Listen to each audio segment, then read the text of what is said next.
Yan po ang ating tanim na patola. Ano bang variety po yan? Kasi maliit pa lang po, may bunga na. Bahagya pa lang siyang umama to.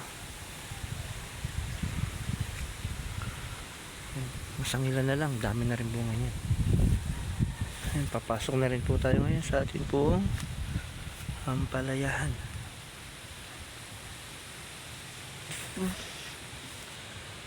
No? Ang dami pa rin pong bunga, pero ito po ay nakaka 5 hanggang 6 na harvest o 7 harvest na po siguro ito.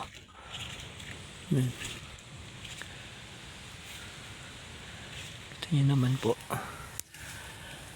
Ito po yung isa sa mga ibang variety naman po ito ng patola, kaya medyo malago na yung dahon niya. Bago pa lang nagbubunga. So, yan o.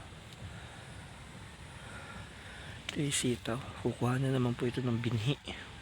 Kaya hindi po namin pinipitas. Kukuha na po ng binhi.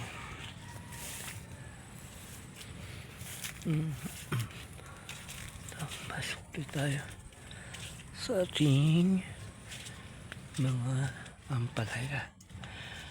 Ang daming bunga.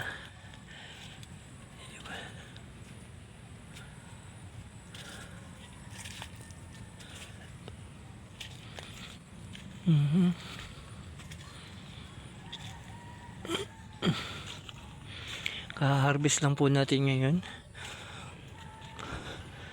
Bali, dami pa rin bunga.